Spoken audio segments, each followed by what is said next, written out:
Darius Garland made 2 free throws with 9.4 seconds left, and the Cleveland Cavaliers rallied from 19 points down in the third quarter to stun the Boston Celtics 91-89 on Saturday night in the opener of a 2-game set. Dennis Schroder had an opportunity to force overtime for Boston, but missed a jumper from the right baseline as time expired. There were 5 lead changes and 7 ties in the final 7 minutes. There is no basketball reason why we should have won, but there was a collective spirit, Cavaliers coach J.B. Bickerstaff said. Momentum is a hell of a thing. When you start to ride that wave in either direction, it changes the game. The teams will meet again Monday at Rocket Mortgage Fieldhouse. The Celtics built their largest lead at 72-53 with 3:05 left in the third, but the Cavaliers answered with a 24-4 run to go ahead 77-76 on Ricky Rubio's free throw with 6:43 remaining in the game. Garland finished with 22 points and 6 assists, rookie Evan Mobley had 19 points, 9 rebounds, and 3 blocks, and Rubio had 16 points and 7 assists. Cleveland has won 6 of its last 7 and is off to its best start in 5 years at 9-5. "We're here and we're not a slouch anymore," Garland said. "We've got a lot of heart and we never quit.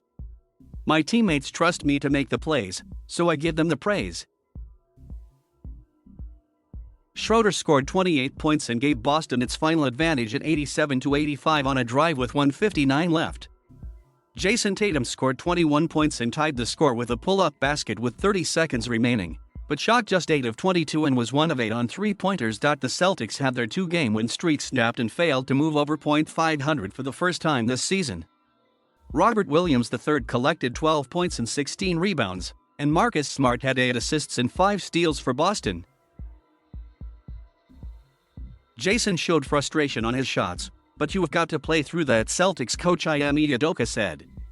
He had some turnovers late, some sloppy ones, but he has to find a way to affect the game in a positive way when his shot isn't falling.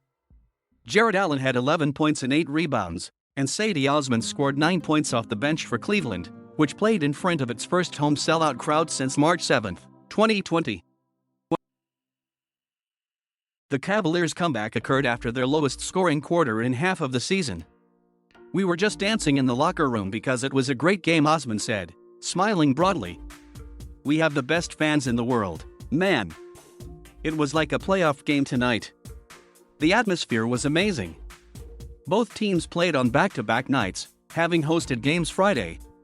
Schroder scored a season-high 38 points as Boston beat NBA champion Milwaukee 122-113 in overtime, while Cleveland routed Detroit 98-78. The Celtics were up 52-38 at halftime when Williams slammed an alley-oop from Smart just before the buzzer. Schroder scored 19 points and Williams had 8 points and 8 rebounds. "We've got to play for 48 minutes," Schroder said.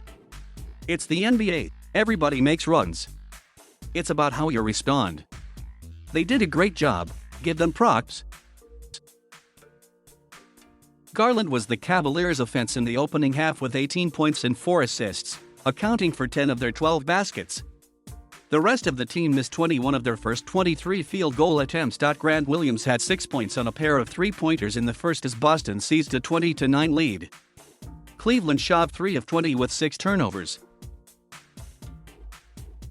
Celtics, Al Horford was a pre-game scratch after working out on the court. All-star Jaylen Brown missed his 4th straight game. Coach Ime Udoka said Brown will be evaluated next week, but remains on track to return this month. Josh Richardson and Broderick Thomas were inactive. Richardson played 28 minutes Friday. Cavaliers, Kevin Love has been cleared to rejoin his teammates, but Lauri Markkanen remains in the NBA's health and safety protocols.